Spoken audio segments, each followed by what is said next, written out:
Hola amigos, bienvenidos a un vídeo más sobre este canal de superdotación intelectual.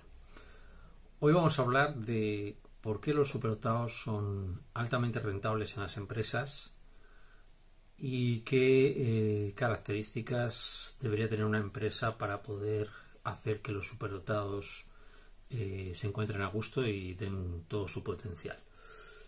Me voy a basar para realizar este vídeo no solamente en mi propia experiencia, sino en mi experiencia también enfrentada con este magnífico libro que estoy leyendo, que se llama Siempre brillantes, a veces difíciles, cómo trabajar con personas con altas capacidades y aprovechar todo su talento, de Sandrine Rampont, prólogo a la edición en español de Vicente Feltrer, coordinador de la Bolsa de Trabajo de Mensa España. El libro está en la editorial Empresa Activa. He de confesar que es un libro que me está aclarando muchas de las cosas a las que yo había llegado por deducción propia al darles un marco global que para mí está siendo realmente revelador. Sandrine Rampont tiene experiencia como líder en entornos exigentes y atractivos para personas con altas capacidades o de gran potencial. Es emprendedora y coach ejecutiva de negocios. Anteriormente fue directora ejecutiva de varios medios, publicaciones, ferias comerciales y grupos de capacitación. Es miembro de Mensa, la sociedad de alto cociente o cociente intelectual. Bien, sintetizar en el curso de un vídeo un libro como este con toda la problemática que tiene el desempeño de las personas superdotadas en la empresa no es nada fácil, así que yo creo que vamos a irlo dividiendo en distintos vídeos. Pero en este primer vídeo quería comentar que a mi juicio, las personas con superdotación brindan una excelente oportunidad de mejora a las empresas por varios motivos. En primer lugar, por su creatividad. Para el superdotado, como hemos dicho muchas veces, la creatividad viene de serie. La creatividad es la función emergente de la interacción de las inteligencias múltiples y podríamos definir a la creatividad como esa capacidad que tienen los superdotados y que es natural en ellos de hacer asociaciones de ideas y proponer caminos nuevos con la información conocida. Lo que diferencia a una persona creativa de una que no lo es o que no lo es tanto, porque todos tenemos cierta creatividad evidentemente, es el hecho de poder hacer deducciones que a nadie se le ocurran utilizando la información previa. Es decir, que su pensamiento no es lineal, es un pensamiento arborescente, ya hemos hablado de esto en otros vídeos, que es capaz de atar ideas aparentemente inconexas para otros y darles un marco global que permite, pues una información emergente que genere nuevos caminos de desarrollo. Es indudable que las empresas necesitan esa creatividad para adaptarse a escenarios cambiantes. El mundo actual es un mundo cambiante, un mundo que exige constantes reajustes y los superdotados brindan la oportunidad para poder hacer eso. En vídeos posteriores veremos cómo se puede fomentar eso. Pero básicamente decir que la creatividad es un aspecto importantísimo en los superdotados y que puede incidir positivamente en las empresas. Las empresas creativas son empresas que van para adelante, las empresas que no realizan innovación o creatividad, porque la innovación de alguna forma es la aplicación de dicha creatividad, ¿no? Son empresas que menguan. Podemos poner muchísimos ejemplos.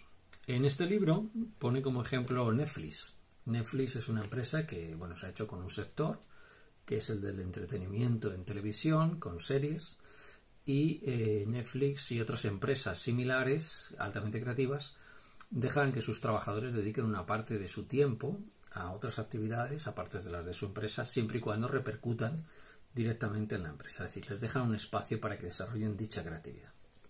Otro ejemplo muy conocido fue lo que pasó con Apple cuando volvió Steve Jobs a la empresa y que estaba a punto de quebrar y pues la reflotó. Él mismo había creado esa empresa, luego lo echaron y finalmente volvió y reflotó la empresa, ¿no?, que la había echado. Podemos poner muchos ejemplos de empresas, y tanto sean privadas como públicas, evidentemente la innovación, la creatividad son básicas para que las empresas tengan éxito. Yo que trabajo en el sector público, concretamente en la educación, puedo decir que evidentemente las universidades que son creativas, que innovan, son universidades que en los rankings internacionales van para adelante Las universidades cuyo único objetivo es básicamente el status quo, el mantenerse en una situación un poco de stand-by, que no permiten que sus trabajadores desempeñen esa creatividad, que les ponen trabas administrativas para hacer cualquier cosa, son entornos que acaban echando a los superdotados. Si no los echan, pues los condenan al ostracismo o a que mengüen, y al final pues son universidades que cada vez tienen menos matrículas y que por mucho que se empeñen no se puede ser parte del problema y de la solución. Es decir, hay que cambiar la mentalidad. Esto también lo dice este libro. No basta con cambiar los comportamientos, también hay que cambiar las mentalidades. Bueno, por tanto, queda claro que la creatividad y la innovación son aspectos fundamentales para el desarrollo de las empresas. Y que concretamente los superdotados aportan eso a las empresas. Pero otra cosa que aportan, importantísima, y que también menciona este libro, por eso me está gustando este libro, porque me está dando la razón. El libro lo coloca de una forma muy fácil de entender. Recomiendo a todas las personas con superdotación que adquieran este libro, si les preocupan estos temas, evidentemente. Pero me gusta el libro porque me lo está explicando lo que yo tenía así un poco deslavazado en mi cabeza por mis experiencias. Lo está explicando de una forma muy coherente, y ahora es cuando entiendo mucho mejor la dinámica en la que particularmente me he visto inmerso en la empresa en la que he trabajado desde hace 30 años. Bien, decir simplemente eso, que aparte de esa creatividad y esa innovación, un aspecto que dice el libro importantísimo es que los superdotados aportamos un elemento humano, precisamente por nuestra alta sensibilidad, por nuestro sentido de la ética muy desarrollado, porque la ética, lo hemos dicho en otros vídeos, nace del estar constantemente cuestionándose o reflexionando sobre las propias acciones. No es lo mismo una ética de un niño de 5 años que una ética de una persona adolescente, una ética de un joven, una ética de un senior, o incluso una ética de una persona ya de la tercera edad. Evidentemente la ética va evolucionando a medida que uno va siendo más consciente del mundo que le rodea. Y los superdotados son incapaces de trabajar en estructuras que no sean éticas, porque la ética se basa en la coherencia y la falta de ética se basa en hacer o tomar decisiones que no tienen sentido o que atentan directamente contra el bienestar de los demás. Contra la idea que hay equivocada totalmente de equiparar al superdotado con el talento, la gente confunde ambos términos y piensa que los superdotados van a imponer en sus empresas un régimen ultracompetitivo, y es justo al revés. Los superdotados van a exigir rendimiento en las empresas, bien sean como jefes o directivos, bien sean como trabajadores. Se van a implicar a tope en esas empresas y sobre todo también van a cuidar de la empresa y de sus compañeros cuando estos se comportan de forma ética con ellos. Esto es así, y lo dice el libro y es mi propia experiencia. Cuando tú tienes una ética más elaborada, tú no piensas solo en ti mismo, tú estás pensando en el bienestar de la estructura en la que estás. Pero indudablemente a veces las estructuras, como decía el famoso dicho del Cid, ¿no? Qué buen vasallo si tuviera buen señor. O podríamos hacer una, parafraseando eso, qué buen trabajador serían los superdotados si estuvieran en buenas empresas.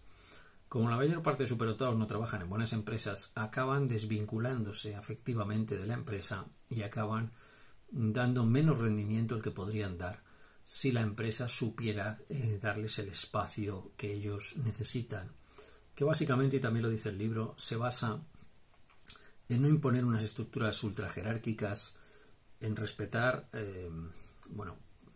sentido humano, en no menoscabar su creatividad, en dejarles un espacio de libertad para que puedan crear, etc.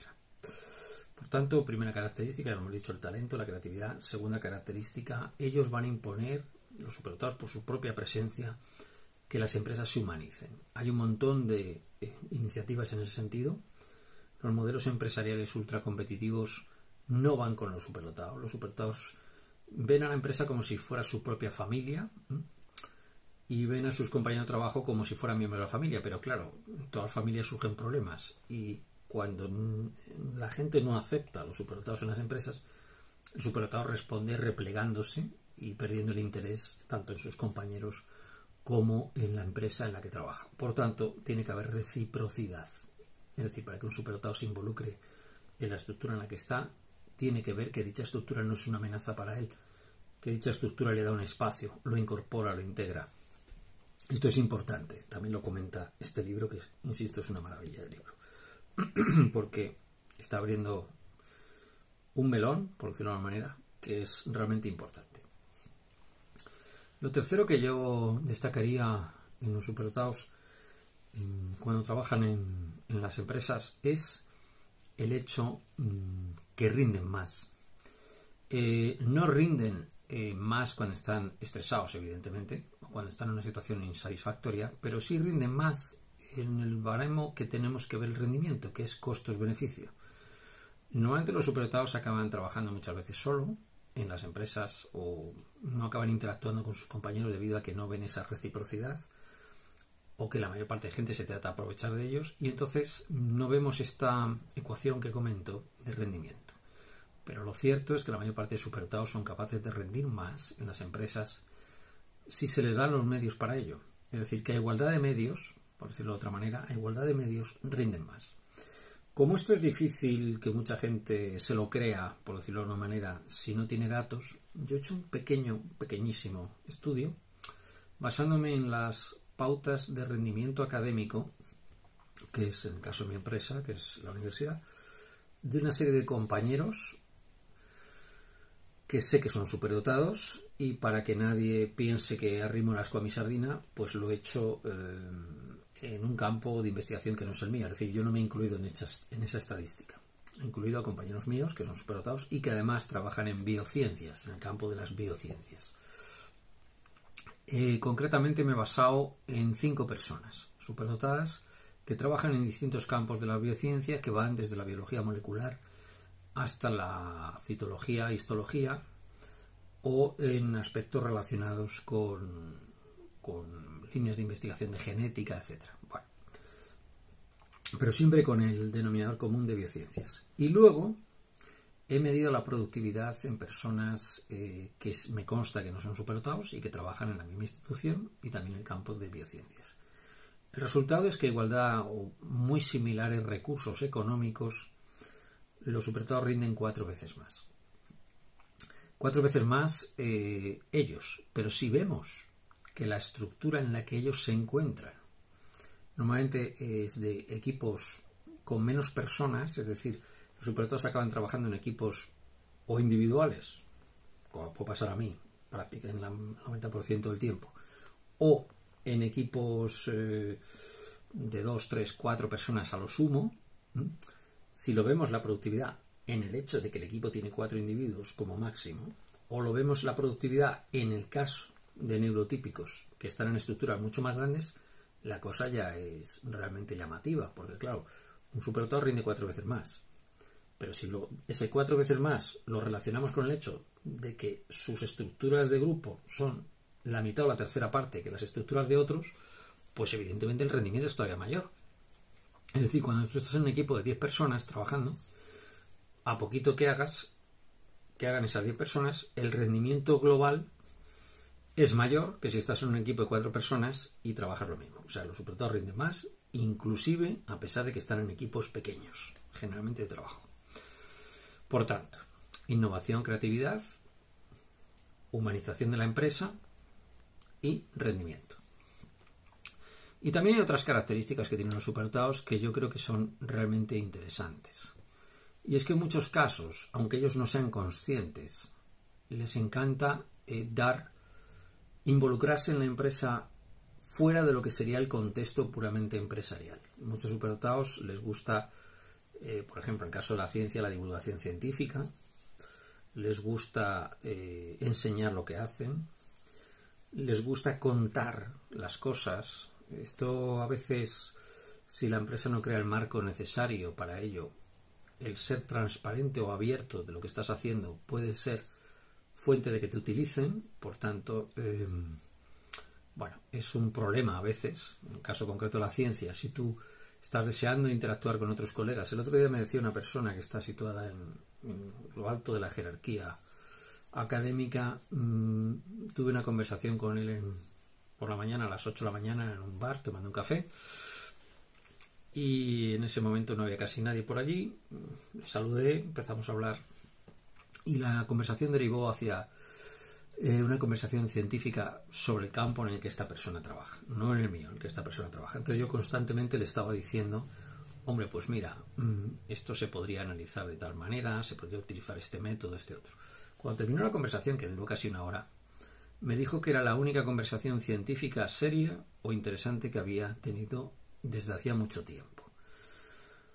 Nosotros echamos de menos esto, echamos de menos la interacción. De esa interacción, vuelvo a decir este libro, salen magníficos recursos para las empresas.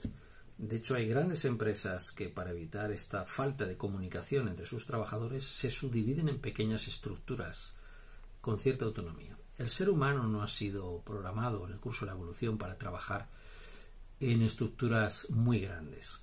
Digamos que nosotros seguimos siendo tribales en muchos aspectos, los humanos.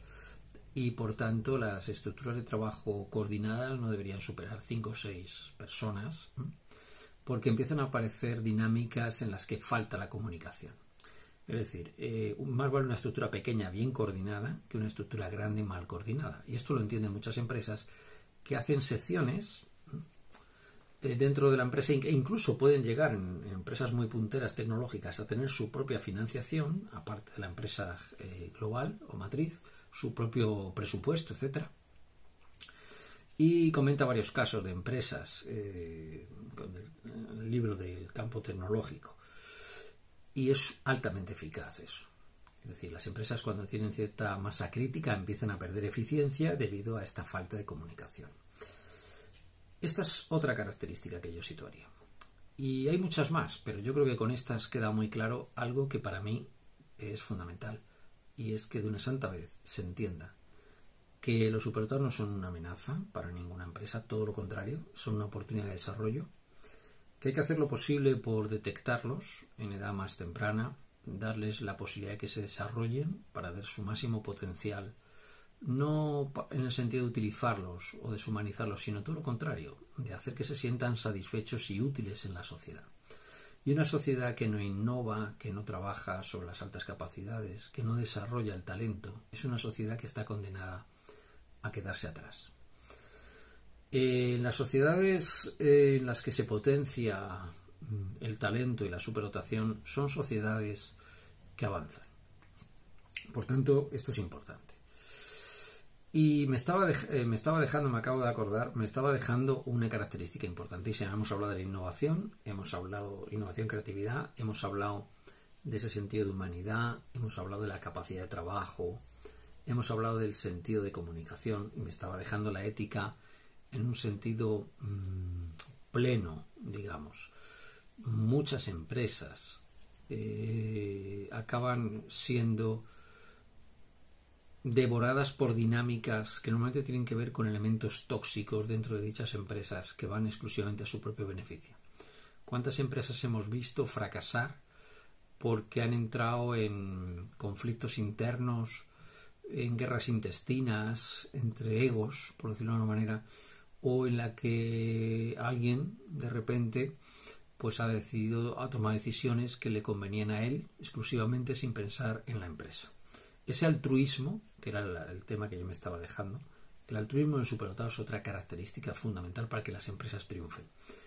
Si todos los trabajadores de una empresa pensaran en la empresa y no en cómo sacar tajada de dicha empresa, las empresas siempre irían para adelante, evidentemente. En el campo concreto de la educación y donde yo me muevo, en los últimos 30 años yo he visto auténticas cosas que son ejemplos de, podríamos decir, de una corrupción tremenda. Si la gente supiera, la gente de la calle supiera a veces en qué se emplea el dinero público o lo mal que se emplea el dinero público en empresas que tienen que ver con la educación, como puede ser la universidad, posiblemente se escandalizarían. Decisiones que yo he visto a lo largo de estos 30 años que me han dejado realmente impactado. La mayor parte de superdotados no suelen aceptar este tipo de cosas porque, como su ética, lo hemos dicho antes, es muy elaborada, pues son incapaces de vivir de manera incoherente. Es decir, la coherencia es otra característica importante. No podemos estar viendo a nuestro alrededor decisiones que afectan no solo a la empresa en la que estamos, sino también a la justificación de dicha empresa en una estructura social. Es decir, la educación no puede corromperse, porque si la educación se corrompe, esos recursos no se usan donde se tienen que utilizar. España es uno de los países donde ha habido más casos de corrupción en Europa. En estos momentos estamos siendo cuestionados por otras sociedades europeas sobre lo que llamamos los fondos estructurales, los fondos de cohesión, el dinero que nos da Europa para que nos desarrollemos. Se supone que a Europa le conviene dar dinero a los países que van más lentos para que toda Europa se desarrolle de manera sincrónica. Detrás de esos fondos estructurales, de esos fondos europeos, está esa idea, ¿no?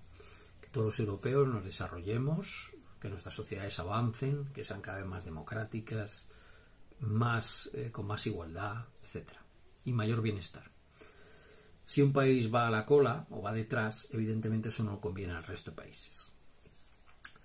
Bueno, en el caso de España sabemos, y hay muchos ejemplos, en la prensa, han salido los medios de comunicación, en televisión, en radio, ha habido juicios, etcétera, de auténticos casos de corrupción que tienen que ver con los fondos europeos. Bien, yo he visto esas cosas, las he visto, llevo 30 años viendo esas cosas. Y evidentemente no hace falta tampoco estar muy pendiente, es decir, ocurren a tu alrededor, por mucho que uno ni siquiera necesita ir a buscarlas, o sea, ocurren a tu alrededor, lo estás viendo, ¿no? Decisiones que se toman. Es evidente que los superdotados no tenemos esa ética, generalmente. Porque la ética, insisto, nace del darse cuenta, de la razón, del cuestionarse, de ese cerebro más emocional que tenemos, de sentimientos, ¿no? Por tanto, esta es otra característica importantísima. Para que las estructuras empresariales, bien sea empresa privada o pública, avancen, los superdotados son un elemento fundamental. Tienen más ética, tienen más capacidad de trabajo cuando tienen los recursos necesarios y están motivados. Tienen un sentido de la empresa casi familiar, se involucran a tope en dichas empresas, hacen su trabajo a veces sin, también lo dice el libro, sin reparar en gastos personales o emocionales, y sobre todo son capaces de innovar.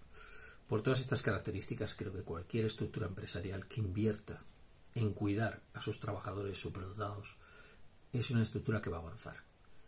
Si no somos capaces de hacer eso, insisto, las sociedades no van a avanzar porque sus empresas públicas o privadas, me da igual, van a ir menguando.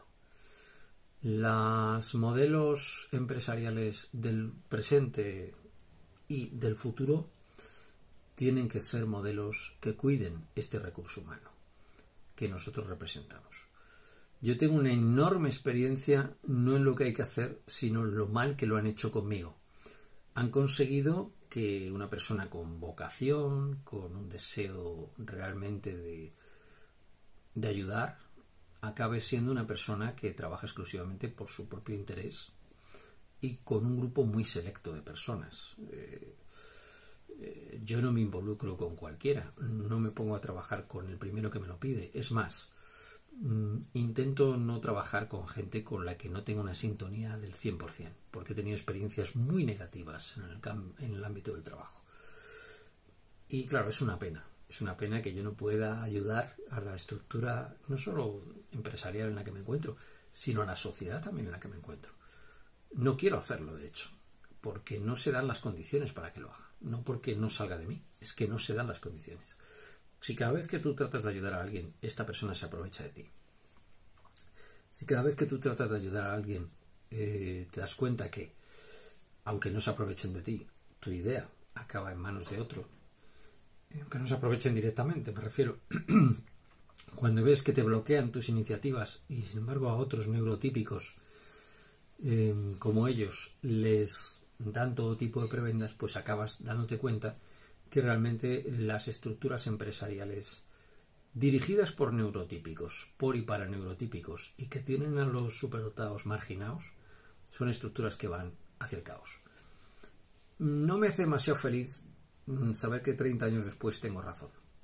En el caso concreto de las universidades, las que innovan, las que cuidan el recurso humano, son universidades que van para adelante.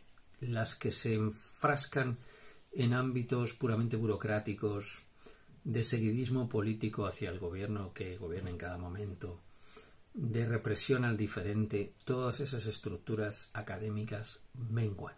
Y lo mismo podemos hablar de las empresas privadas. Por tanto, ya para terminar, creo que va siendo hora que los expertos en recursos humanos sepan adaptarse al tipo de trabajador superdotado, porque es altamente rentable para las empresas. Yo sé que no son fáciles de manejar. Yo no soy fácil de manejar. De hecho, aquí lo dice, siempre brillantes, a veces difíciles. No somos fáciles de manejar. Pero tampoco es tan difícil. Tampoco es tan difícil. Iremos en próximos vídeos viendo cómo, basándonos en este libro y sobre todo en el infinito caudal de experiencias a lo largo de estos 30 años, de cómo no se deben hacer las cosas, de cómo, respecto a mí y a otros, no se han hecho bien las cosas, pues iremos desgranando todas las pautas para que algún iluminado de recursos humanos sea capaz de ver estos vídeos, de comprarse este libro y de entender una santa vez cómo funcionamos. Bueno, un saludo y que os sea leve. Chao.